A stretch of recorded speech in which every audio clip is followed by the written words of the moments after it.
Shalom, salam jumpa. Perkenalkan, nama saya Dixin Stanggang dimanapun kalian berada. Jadi pada saat ini saya akan membagikan renungan singkat tentang bagaimana hikmat yang daripada Allah. Jadi saudara-saudara yang dikasihi oleh Tuhan Yesus Kristus, di setiap hari kita dihadapkan pada banyaknya keputusan. Ada yang besar dan ada yang kecil. Nah, contohnya yang besar itu seperti memilih pasangan, pekerjaan, atau memutuskan langkah pelayanan kita. Dan yang kecil juga seperti bagaimana kita menanggapi orang yang menyakiti kita, bagaimana kita berbicara, ataupun bagaimana kita bisa bersikap di media sosial. Nah, namun seringkali kita lupa apa yang menjadi dasar keputusan-keputusan itu. Apakah kita bertindak karena emosi, tekanan dari orang lain, atau karena kehendak Tuhan? Di sini pentingnya hikmat bukan sembarang hikmat.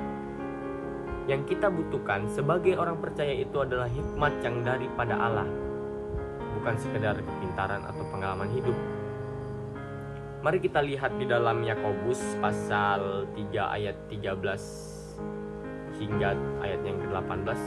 Yakobus membuat perbedaan yang sangat jelas antara hikmat duniawi dan hikmat surgawi.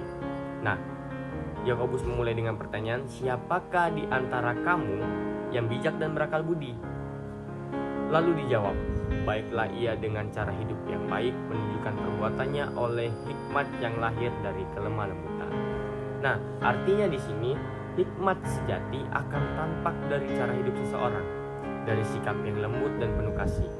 Bukan dari gelar akademisinya, bukan dari posisi pelayanannya, tapi itu dari buah kehidupannya. Yakobus kemudian memperingatkan tentang hikmat duniawi yang lahir dari iri hati dan ambisi pribadi. Hikmat seperti inilah yang menghasilkan kekacauan, perselisihan, hingga adanya kepahitan. Ini bukan berasal dari Tuhan ya. Bahkan Yakobus menyebutkan duniawi, nafasani, dan setan-setan.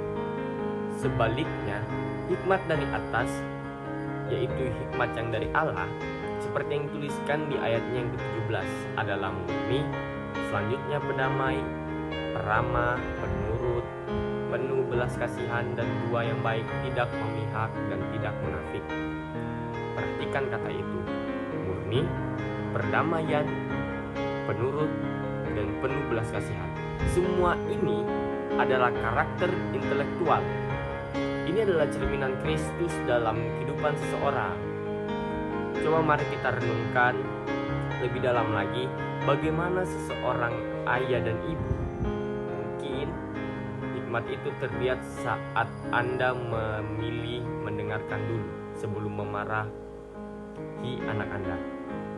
Bagi seseorang pekerja, mungkin hikmat itu muncul ketika Anda memilih untuk jujur, walaupun orang lain mencari keuntungan lewat kecurangan-kecurangan itu. Bagi seorang anak muda, mungkin hikmat itu hadir ketika Anda memilih menjauhi pergaulan yang tidak sehat, walaupun harus kehilangan teman-teman yang gaul. Karena pada tuntutan zaman yang semakin keras ini, anak muda sudah menormalisasikan banyaknya kejahatan ataupun dosa. Coba kita periksa diri kita sendiri dengan pertanyaan ini. Apakah keputusan yang saya selama ini membawa damai atau konflik? Apakah saya sering merasa perlu menang dalam setiap argumen? Dan yang terakhir, apakah saya cenderung menyimpan iri hati terhadap keberhasilan orang lain? Jika memang iya itu teman-teman rasakan, mungkin kita masih hidup dalam hikmat dunia, dan Tuhan sedang mengundang kita untuk berbalik kepada hikmat-Nya. Mari kita simpulkan di sini ada dua perbedaan antara hikmat dunia dan hikmat Allah, yaitu penuh iri hati itu, jika itu menjadi hikmat dunia, hikmat Allah itu adalah murni dan tulus. Hikmat dunia mementingkan diri, hikmat Allah pendamai. Tidak sulit membedakannya bukan? Tapi menjalani hidup dalam hikmat Allah bukanlah hal yang mudah. Kita butuh kerendahan hati, ketaatan, dan hubungan yang lebih intim bersama Allah. Jadi saudara, dalam dunia yang penuh informasi seperti sekarang, di mana kita bisa mencari jawaban atas pertanyaan-pertanyaan itu, kita lebih dari sebelumnya perlu berlutut kepada Tuhan dan berkata, Tuhan, aku butuh hikmat-Mu, bukan hikmatku sendiri dan bukan hikmat dunia ini. Karena di dalam Yakobus pasal 1 ayat 5, tetapi apabila di antara kamu ada yang kekurangan hikmat, hendaklah ia memintakan kepada Allah, yang memberikan kepada semua orang dengan murah hati dan tidak membangkit-bangkit, maka hal itu akan diberikan kepadanya. Saudara, Tuhan rindu memberi hikmat kepada setiap kita, yaitu orang-orang muda, orang tua, pelajar, pekerja, pemimpin, dan semuanya.